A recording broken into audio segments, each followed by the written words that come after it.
नमस्कार दोस्तों, news wireless के यूट्यूब चैनल में बहुत बहुत स्वागत है। दोस्तों आज हम लोग कंप्यूटर के संबंध में कुछ जानकारी प्राप्त करेंगे। हमारे बीच आए हैं सुमन सौरभ, जो कंप्यूटर हार्डवेयर का कोर्स कर चुके हैं। ये कंप्यूटर के विषय में हमें बताएंगे कि कंप्यूटर क्या है, कंप्यूटर का निकट भविष्य क्या होने वाला है, कंप्यूटर के हार्डवेयर में क्या होते हैं, सॉफ्टवेयर क्या होता है, इसके संबंध में हमको ढेर सारी जानकारियाँ इनसे लेना है। तो हमारे चैनल पर ये आए हैं। सबसे पहले सुमन जी, चैनल में आपको बहुत बहुत स्वागत है। धन्यवाद। सबसे पहले चैनल के माध्यम से आप बताइए कि कंप्यूटर का आने वाले समय में भविष्य क्या है। कंप्यूटर का भविष्य ये हुआ कि कंप्यूटर अभी वर्तमान युग में सभी मनुष्य, सभी आदमी जो है डायरेक्टली या इनडायरेक्टली रूप से सभी कंप्यूटर से जुड़े हुए हैं। और जहाँ भी हो, चाहे अभी बैंक हो गया, स्कूल हो गया, कॉलेज हो गया, सभी जगह साइबर हो गया, जैसे सभी होता है काम करिए तो वहाँ भी कंप्यूटर का ही काम होता है। तो डायरेक्टली रूप से चाहे इनडायरेक्टली रूप से हम कंप्यूटर से जुड़े हैं तो आगे बहुत काम होने वाला है कि सभी काम एक तरह से हो जाएगा कि कंप्यूटर से ही होगा। अच्छा, तो एक्चुअली आजकल छोटे बच्चे जो होते हैं वो पूछ देता है कि कंप्यूटर होता क्या है, उसका परिभाषा क्या है, थोड़ा ये बता दीजिए। देखिए, कंप्यूटर है कि हमारे द्वारा इनपुट पहले ग्रहण करता है और उसे प्रोसेस करके हमें आउटपुट प्रदान करता है, जो कि हम अपने जैसे टाइम का बचत होता है, इसमें बहुत टाइम का बचत होता है, कहीं जाने के लिए भी चाहे नहीं पड़ता है और यहीं से घर बैठे बैठे एक जगह से बहुत काम कर सकते हैं कंप्यूटर से। तो कंप्यूटर में हम लोग देखते हैं कि एक मॉनिटर होता है, बगल में एक टीवी जैसा रहता है, उसके बगल में एक घनाभाकार एक बॉक्स के टाइप का रहता है, नीचे में कीबोर्ड माउस रहता है। तो ये घनाभाकार बक्सा जो होता है वो क्या है? देखिए, ये घनाभाकार बक्सा है जिसे अगर कंपोनेंट सब उसमें अंदर में रहता है और उसे हम बेसिकली सीपीयू बोलते हैं। अच्छा। और ये टीवी की तरह जो होता है उसे मॉनिटर बोलते हैं, जो हमें आउटपुट दिखाता है। सामने में जितना भी हम काम करते हैं वो भी उस पर देख सकते हैं और जो हमको आउटपुट देता है वो भी हम उसको देख सकते हैं। अच्छा अच्छा। तो ये मॉनिटर है। और कीबोर्ड से हो गया कि हम कुछ टाइप करते हैं, टाइप जैसे डॉक्यूमेंट का नाम चाहे कुछ टाइप करते हैं तो वो अल्फ़ाबेट के थ्रू हमको लेता है, ग्रहण करता है। और माउस हो गया कि जैसे हम कुछ ड्राइव करते हैं, जैसे कुछ चलाते हैं तो कहाँ कहाँ जाना है, जैसे कर्सर टाइप का होता है वो काम करता है, उसको मतलब निर्देशित करने हाँ, के लिए उसका निर्देशित प्रयोग किया करता जाता है। है। तो ये कीबोर्ड होता है, मतलब इनपुट के अंतर्गत हाँ कीबोर्ड को हम रख सकते हैं। हाँ। और एक्चुअली देखते हैं कंप्यूटर में जो प्रिंटर होता है, प्रिंटर को इनपुट कहें कि आउटपुट कहें? देखिए, प्रिंटर होता है एक जिसमें सिर्फ प्रिंट निकलता है। अच्छा। तो वो सिर्फ आउटपुट डिवाइस हो गया। अच्छा, मतलब उसमें से प्रिंट निकलता है। प्रिंट निकलता है, हम कंप्यूटर से जो कमांड देते हैं वो प्रिंटर से निकलता है, तो सिर्फ वो आउटपुट डिवाइस तब हो गया। अभी आ गया है कि उसमें स्कैन भी करेगा हाँ। और प्रिंट भी करेगा, तो वो इनपुट और आउटपुट दोनों डिवाइस में कहलाता है। वो मतलब जब स्कैनिंग का वर्क होता रहता है तो उस समय हम बोलते हैं कि ये इनपुट का वर्क हो रहा इनपुट है। कर रहा है ये, और जब पेज निकाल के हमको देता है प्रिंट करके तो उस कंडीशन में बोलते हैं ये आउटपुट आउटपुट दिया है। डिवाइस है। हाँ। यानी आजकल का कंप्यूटर जो है तो उसको हम बोल सकते हैं इनपुट और आउटपुट दोनों इसमें इनबिल्ड रहता है। इनबिल्ड रहता है दोनों। तो अब हमको ये बताइए कि बगल में जो सीपीयू रहता है तो सीपीयू के अंदर क्या क्या चीज़ सब रहता है, उसके संबंध में थोड़ा बता दीजिए।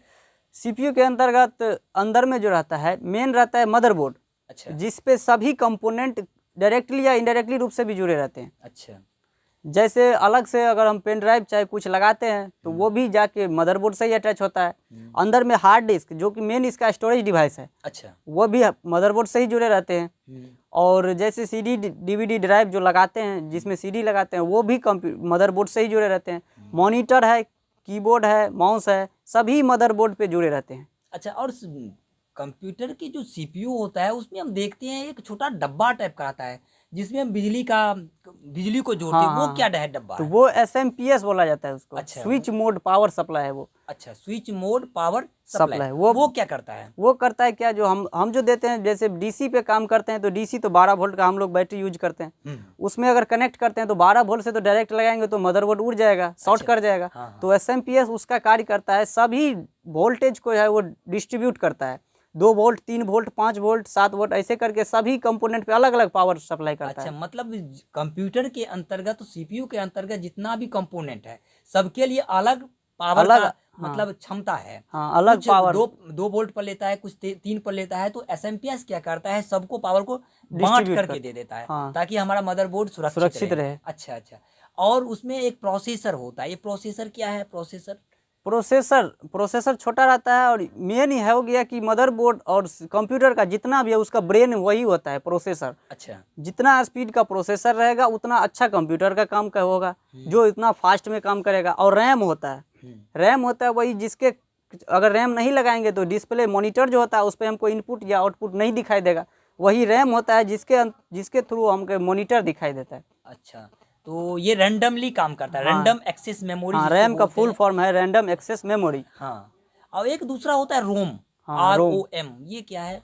वो भी हो गया, जैसे डेटा को अगर इनपुट करते हैं, इनपुट देते हैं तो वो उसको जो है सो क्या रीड ओनली मेमोरी। हाँ, रीड ओनली मेमोरी होता है, जो ऐसे डाटा को स्कैन करता है, जो डाटा लेने योग्य है तो उसको लेता है, और इनकरप्ट फाइल को अगर होता है तो वो साइड कर देता है। ओ, और सिस्टम में हम लोग देखते हैं जो सिस्टम कहता है कि जिसमें 0 1 पर काम करता है, ये क्या चीज़ है? देखिए 0 और 1 ये बाइनरी सिस्टम है। अच्छा। ये बाइनरी कोडेड है, जैसे बाइनरी हो गया, डेसिमल हो गया, तो ये बाइनरी नंबर पे काम करता है कंप्यूटर।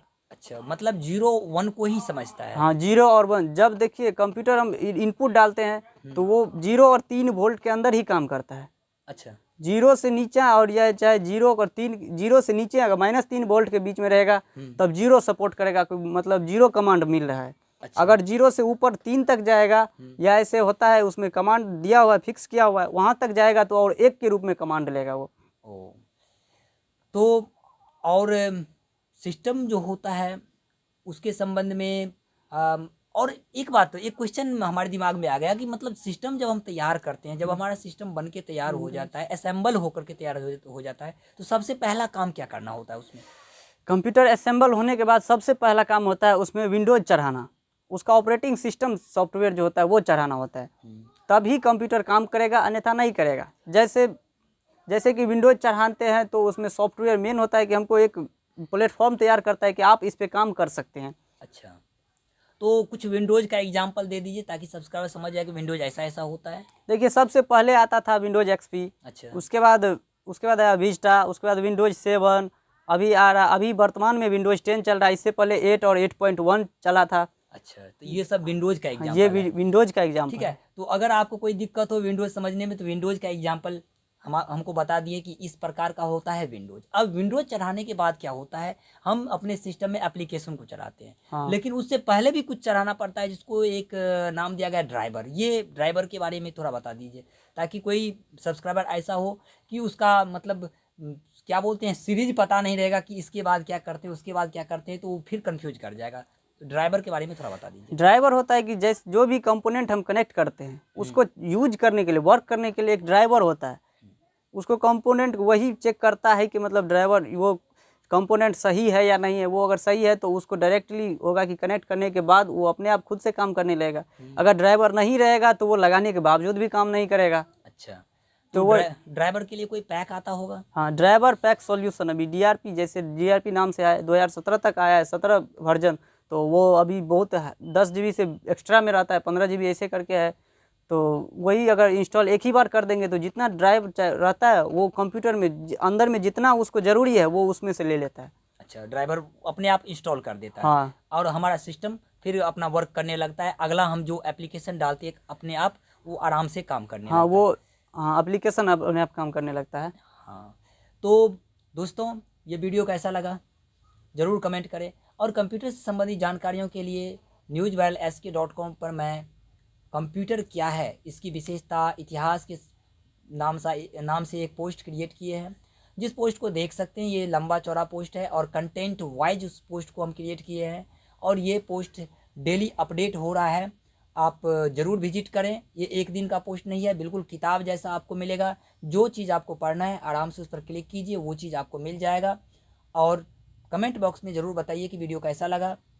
यदि आज अच्छा लगा तो लाइक करें, अपने दोस्तों के बीच में शेयर करें, और एक बार www.newsviralsk.com को ज़रूर विजिट करें। यदि आप छात्र हैं और एजुकेशन ग्रहण करना चाहते हैं, कंप्यूटर फील्ड में अपना करियर बनाना चाहते हैं, तो आपके लिए सुनहरा अवसर है www.newsviralsk.com। ठीक है, फिर मिलेंगे अगले वीडियो में। तब तक के लिए जय हिंद, जय भारत।